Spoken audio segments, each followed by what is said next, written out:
a building somewhere in Chattanooga, Tennessee that contains the pit. And Regina Gee, a friend of mine, runs the pit, as in the pits. Well, thank you. Nice to be here. It's Do you find those showtime. after-dinner games between the generations exciting? Here's my favorite, Monopoly. Monopoly on the truth.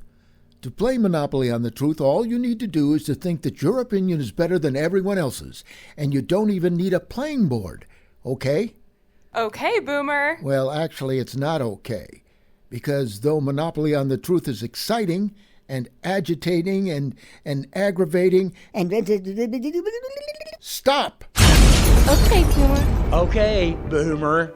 Okay, Boomer. Okay, Boomer. Okay, Boomer.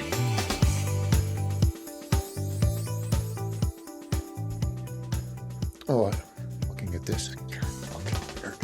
Don't I look heavy? I feel like it too. So we're just like a 16. Okay. Once again, folks, we're Zooming, but we're right next to each other. Regina, we're in your office right now.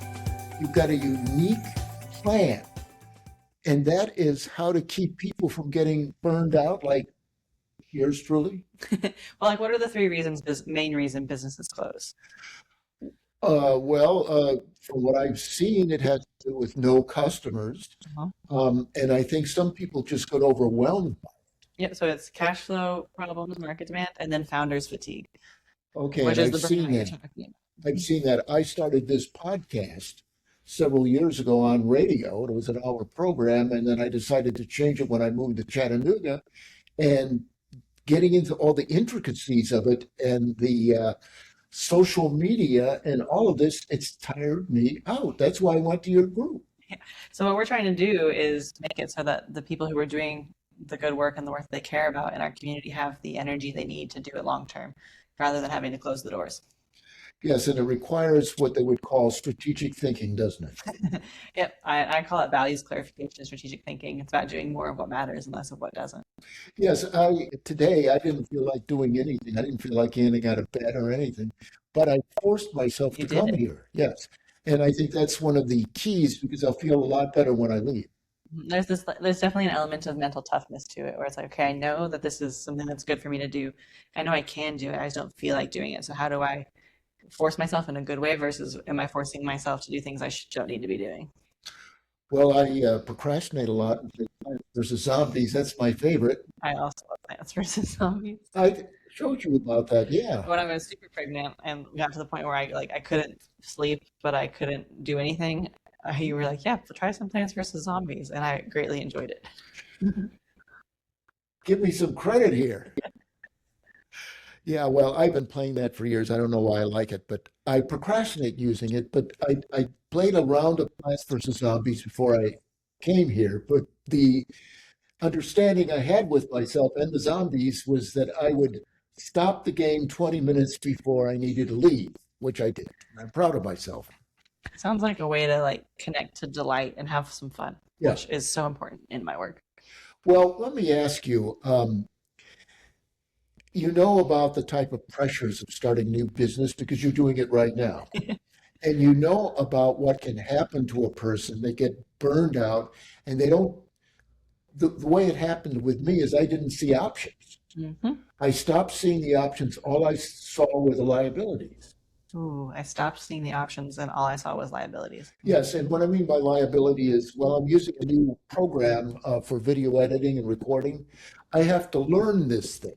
Right. I mean, it's like sending a space shuttle to the moon. And I only partially know how to do it. And that's what's hard for me. Learning these new things and pushing myself and to make appointments, that type of thing. The actual doing it is not so difficult. It's the uncertainty, the unknown, like, oh, like I don't know how to do this. I don't know what's going to happen. And how do I go forward anyway? Yeah.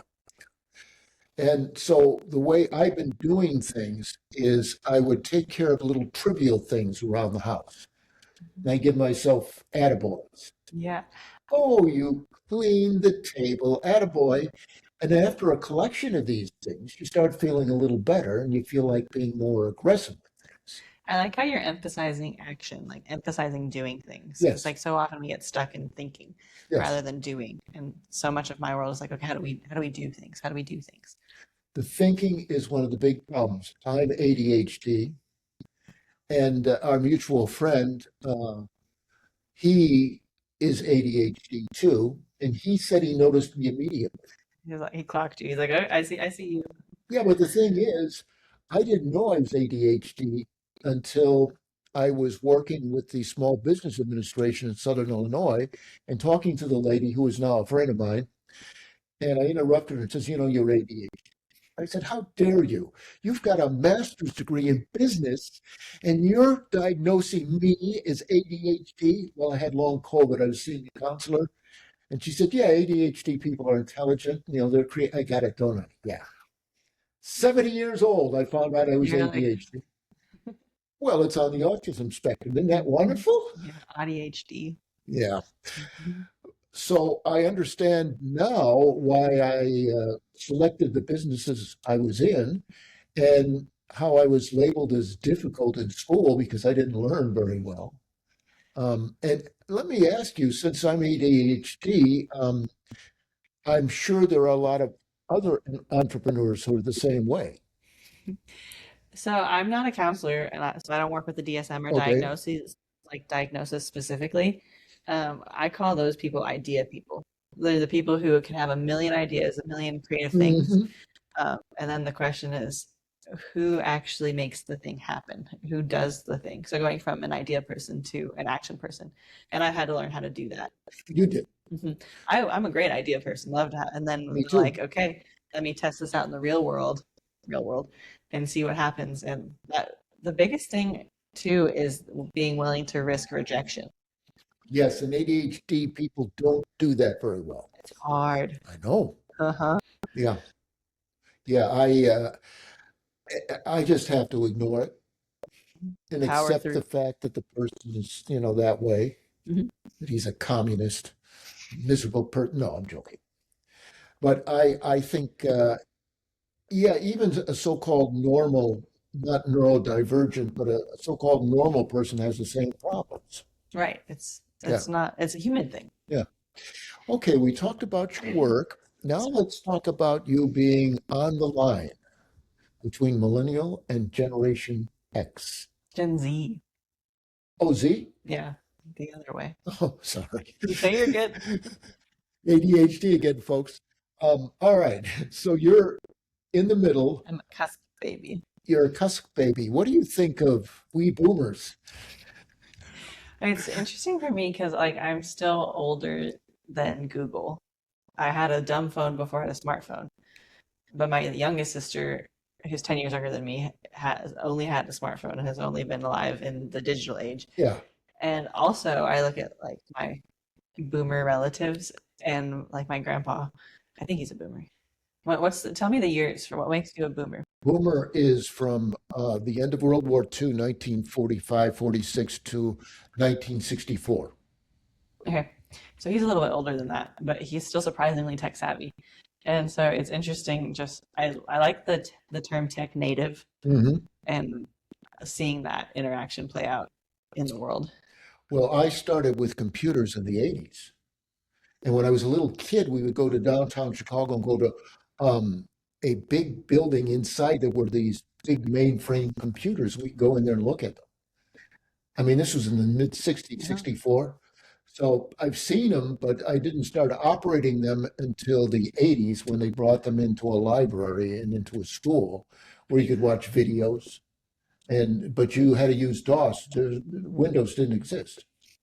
And then I had like a computer lab in my elementary school Uh, where we would like do our little typing classes.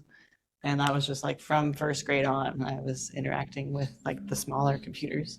well, we did typing classes with And typewriters. I've never used a typewriter like as my keyboard. Well, to be honest with you, you're not missing anything because you make a mistake, you put X's through it. We used to do that on television. It was big type, and it was for the teleprompter, and it was a camera pointed towards paper, and somebody moved the paper, and we used caps and dots for punctuation. and you were looking at the camera and you were reading this stuff off. But that's all gone. You can read it off your cell phone or your laptop. Now, you talked about your computer savvy grandfather, but what about some of the attitudes boomers have towards the younger generation? What do you think? The one that plays in my head a lot is like, oh, the young people just don't want to work hard. And I think that's patently untrue. I have seen from the younger people I've seen, most of them are working hard. In fact, they're working harder than we did because minimum wage is still at 8.25, I think, and it was that way 15 years ago. And for a while, back in the 80s and 70s, I lived on minimum wage and I could afford an apartment, an old beat up car. I could live, I could buy groceries. Now, minimum wage, you can't do it. And I've seen Generation X, a generation millennial, Ys, they are working 3 jobs. hmm It's not that we're not working hard. It's that it takes different things now to Yes, make it. yes, yes. Okay, anything else you'd like to say? About the Any, generations. yes, about the generations, because that's about this. We're trying to agree on something. Did we agree on anything here? Well, I was thinking more also too. I think we do. I think we do agree on We agree something. on everything. I'm thinking more about the generations too with my daughter now. So like she was born in 2025, Yeah. and I don't know what that is. That Gen Alpha then? I don't know. If they start all over again in another 1,000 years, we'll be at Z. Um, Right. But so thinking about if I am a tech native, but I also existed before like AI and things, and how just thinking about what her childhood's going to look like and what her brain development's going to look like in the world that we exist now. So very interesting to have. Oh, I also wanted to add, it's been really fun to have my daughter and my grandfather in the same room, and there's like collectively 1935 to 2025 yeah, lifespan, and then yep, she's gonna however long she lives. That's 150 plus years. yep, yep, Yeah. yeah. I like interacting with younger people. I do interact with people my age, but I like being around younger people. One of the things I was thinking about as far as technology is, and this is my own particular theory about it. Um, Back in the 1950s, when I was a kid, the Boeing 707 first flew, and that was the opening age of the jet line. So now instead of bouncing around on an ocean for 3 or 4 days or flying 12 or 15 hours on a propeller plane, Boeing 707 could fly from New York to Paris in 6.5 hours, faster than the sun. And so what they did, they thought, okay, we're going a lot faster. We're going to work the pilots, the air crew. And finally, they found people getting exhausted, Mhm. exhausted pilots, which you don't want. The passengers were exhausted. No one knew what was going on until they did some scientific research and found out it was jet lag, disruption of the circadian rhythm. Now, there was an experiment made with a CAT scanner where they took people talking together like us and scanned their brain. And then they took people who were talking virtually, like we're still doing, yet they did not see each other in person. They found something was missing in the CAT scan of the people interacting virtually.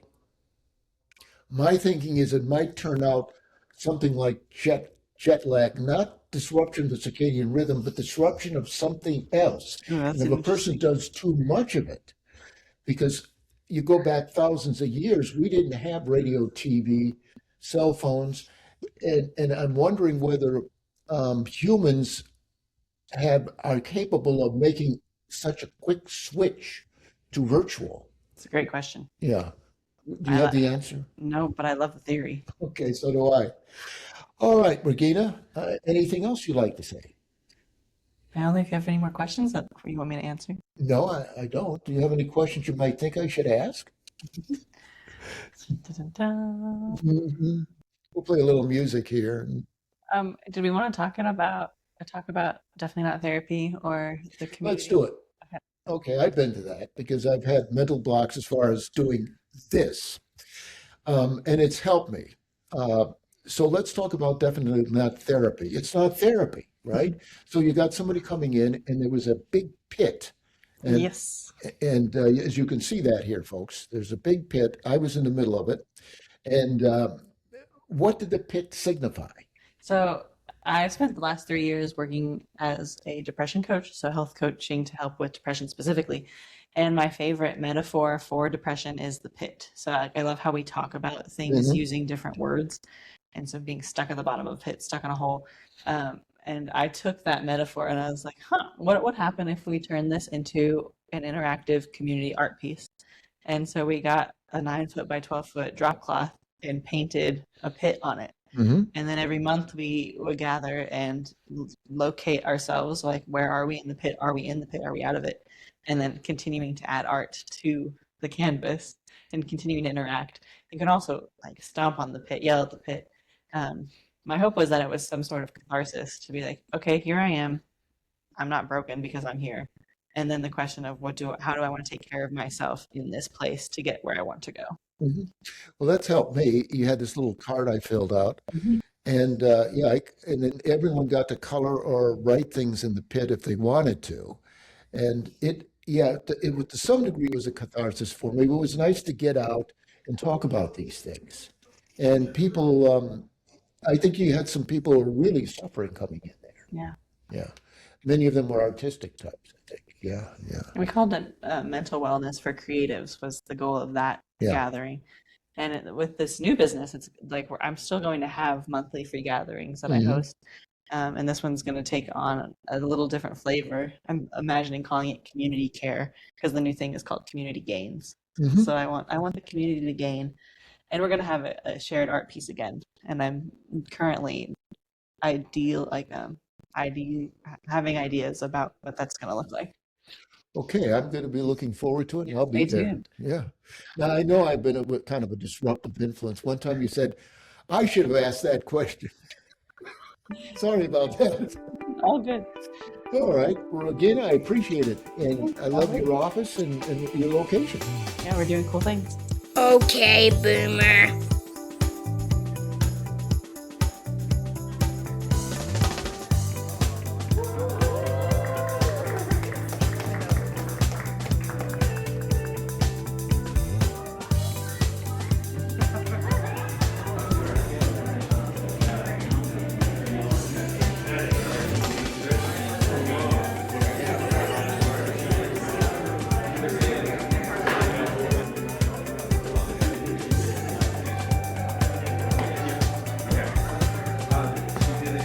Okay, Boomer.